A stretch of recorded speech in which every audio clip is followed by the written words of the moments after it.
عثمان ڈار 5 مہینے تک کہاں روپوش رہے؟ رہنما تحریک انصاف کو کہاں سے حراست میں لیا گیا؟ 5 مہینے مسلسل روپوش رہنے کے بعد عثمان ڈار آخرکار منظر عام پر آ گئے۔ پی ٹی آئی رہنما عثمان ڈار اور عمر ڈار متعدد مقدمات میں اشتہاری ہیں۔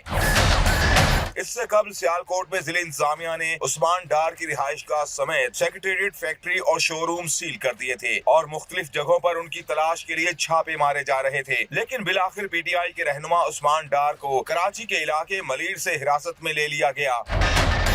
عثمان ڈار کی گرفتاری کے بعد ان کو نامعلوم مقام پر منتقل کر دیا گیا تھا، جس سے تحریک انصاف نے تشویش کا اظہار کیا تھا اور عثمان ڈار کے اہل خانہ کی جانب سے بھی عثمان ڈار کو بازیاب کروانے کا مطالبہ کیا جا رہا تھا۔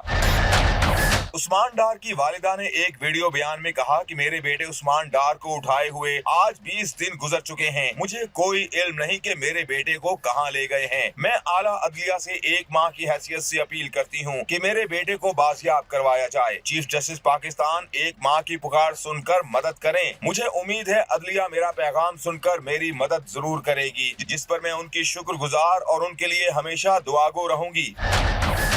عثمان ڈار کے بھائی عمر ڈار نے بھی ایک ویڈیو پیغام میں کہا تھا کہ جب عثمان ڈار کو گرفتار کیا جا رہا تھا تو اس وقت ان پر شدید تشدد کیا جا رہا تھا۔ ہم سیاسی لوگ ہیں، ہمارے ساتھ دہشت گردوں جیسا سلوک نہ کریں۔ ہم افواج پاکستان سے محبت کرنے والے لوگ ہیں۔ تحریک انصاف تو ٹریفک پولیس کے خلاف سازش نہیں کر سکتی، اس نے فوج کے خلاف کیسے سازش کر لی؟